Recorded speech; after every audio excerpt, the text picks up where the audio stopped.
Listen to the Jawwalker.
Good morning. The time is 11:36 a.m. on March 10th, 2016.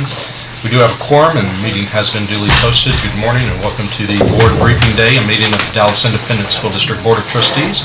Please stand, join us for a moment of silence and remain standing for the Pledge of Allegiance and salute to the Texas flag.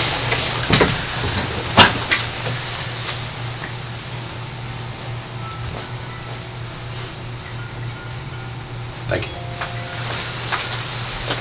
Pledge allegiance to the flag of the United States of America and to the republic for which it stands, one nation, under God, indivisible, with liberty and justice for all. Honor the Texas flag. I pledge allegiance to thee, Texas, one state, under God, one and indivisible. Trustees present, starting on your left and my right, are Trustee Dan Bitchke, Trustee Nancy Dingham, Trustee Miguel Solis. On my left, Trustee Lou Blackburn, Trustee Bernadette Nuttall. Our Superintendent of Schools, Michael Hinojosa, has joined us, and I'm Eric Cowan, Board President. Do we have a translator? Right there. Any elected officials? I didn't see any. Our agenda now calls for the public speaking segment of our meeting. To ensure this meeting is held in an orderly manner, I'm asking speakers to please refrain from using individual names and address the board and not individual trustees. Ms. Scully, can you call the names? Yes. Again, I would like to remind speakers that you have 3 minutes to speak. When you arrive at the microphone, please state your name and address. Our first speaker is George Rangel, followed by Buddy Apple.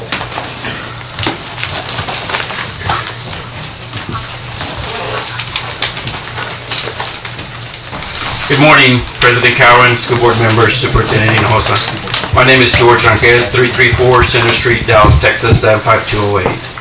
Thank you for the opportunity to speak to you today. I am here to speak in support of the proposed policy DH Local. Our office receives reports of bullying at Dallas ISD schools and work sites almost every week. Last week I met with 2 teachers who are being bullied by their principal. They feel helpless and demoralized. The constant threats and intimidation make it difficult, if not impossible, for them to effectively teach their students. They can't wait to leave the campus. Unfortunately, these aren't isolated incidents. Too many district employees face the frustration of bullying. Many of them leave in tears at the end of the day. Dallas ISD employees face many challenges, but bullying shouldn't be one of them.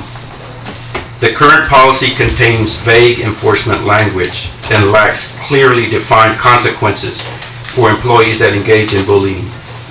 Alliance AFT members Thank you for revisiting this policy. We ask you to adopt the proposed amendments to DH local. Bullying is unacceptable. Create clear consequences for those who choose to bully and abuse their authority. Thank you for your service and for considering this important issue. Buddy Apple, followed by Rob DeHaas. Good morning, my name is Buddy Apple. I'm currently serving as president of the board for Preservation Dallas. Hopefully you're familiar with us. Our mission is to preserve and revitalize the city's historic buildings, neighborhoods, and places. To do this, we champion initiatives to protect history and culture of our neighborhoods and the historic buildings throughout the community. In addition to advocating for the preservation of historic buildings, one of our other key focuses is education. We organize programs, host speakers, conduct tours, and work to place historic markers. I did want to mention recently we did do, thanks to a grant from North Park Center for their 50th anniversary, we produced a book on the historic architectural styles of Dallas, and we were able to donate 2 copies each to all the middle schools and high schools in the district. So thank you for that opportunity, and also thanks to the staff for helping us to coordinate that effort. I did want to say a few comments today about the proposed change guidelines for DISD school names. We understand this proposal emanates from concerns relating to schools named for figures associated with the Civil War, of which there are a number. We acknowledge it's extremely difficult to establish a workable standard by which to judge historic figures, but we wanted to mention first just a little bit of concern about the breadth of the proposed changes and how it could, related to military achievement, could affect figures outside of the Civil War as well as figures from other wars. But more generally, we just wanted to comment that we believe that there's a value to the history of our schools, from their traditions, their buildings. Many of them are designed by important architects, to their school names. Communities and neighborhoods develop pride in their local schools, and the common history ties the alumni and the parents to the current students. Schools with some of the historic schools have long histories, and their names are closely linked to their stories and their associated neighborhoods. We also believe the current discussions present an opportunity for education for students, parents, and the community at large to learn the history of our schools, their buildings, and their namesakes, some of which are literally etched in the historic facades of those buildings.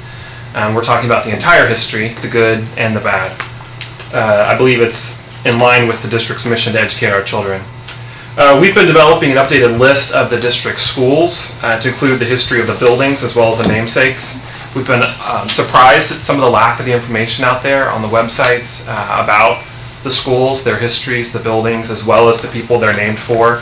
And so we wanted to come today and say we would be willing and happy to assist the district with a project to further detail and explain the history of the schools as well as the namesakes for those schools, whether through a program to erect markers at those schools, as well as providing information that can be posted to the website. We have a lot of experience with this. We've done marker programs downtown at Main Street Garden as well as DB Plaza, so it's something we're quite familiar with. So we're excited about those possibilities, and we just wanted to come today and mention that possibility to the board. Thank you for your time. Our last speaker is Rob DeHaas.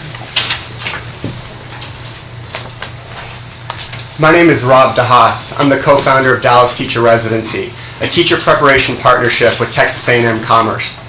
We're the first teacher residency program of its type in North Texas, and for the past 2 years have partnered with DISD.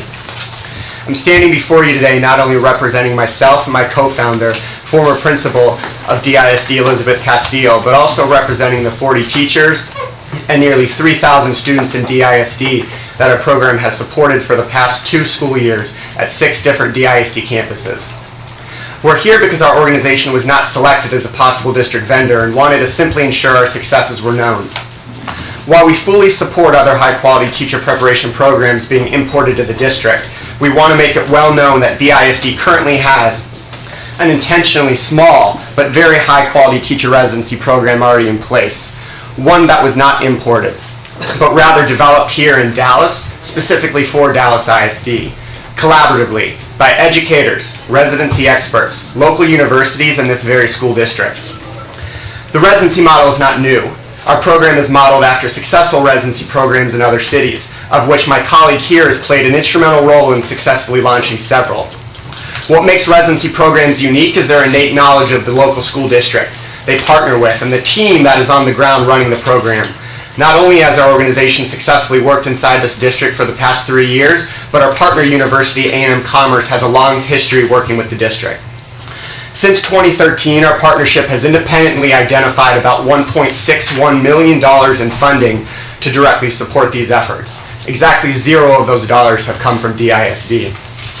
At the end of the school year, we will have paid out nearly $340,000 in stipends to support our teachers in training, $51,000 to mentor teachers in DISD for the off-duty time they've committed to growing professionally.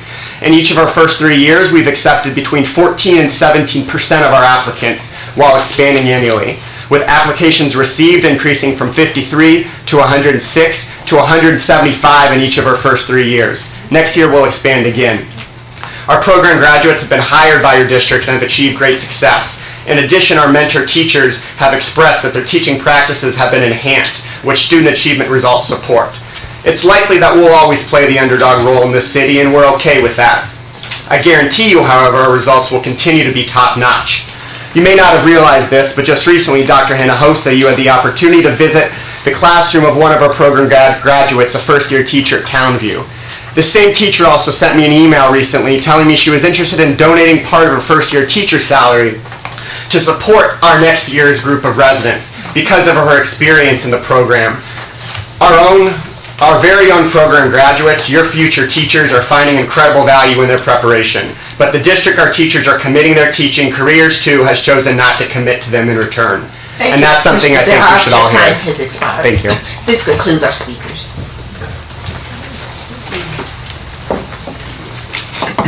Thank you, speakers. It is now time for the board to retire to closed session. The public is welcome to wait in this room while the board is in closed session. The board will retire to closed session pursuant to Texas Government Code Section 551 concerning any and all purposes permitted by the Act, including but not limited to the following sections. 551.071 for private consultation with its attorney about pending or contemplating litigation or on a matter in which the duty of the attorney to the governmental body under the Texas Disciplinary Rules of Professional Conduct of the State Bar of Texas clearly conflicts with this chapter. And 551.072 to deliberate the purchase, exchange, lease, or value of real property. Also 551.074 to deliberate the appointment, employment, evaluation, reassignment, duty, discipline, or dismissal of a public officer or employee, including discussion of the superintendent of schools' evaluation instruments and the reorganization of central administration office staff. Finally, 551.074 to deliberate the appointment, employment, evaluation, reassignment, duties, discipline, or dismissal of a public officer or employee, including deliberation of one recommendation to non-renewed term contract employees at the end of the contract period, 2, recommendation to terminate probationary contract employees at the end of the contract period, and 3, non-renewal of term contract employees who did not request a hearing. The time is 11:47 and we are in closed session.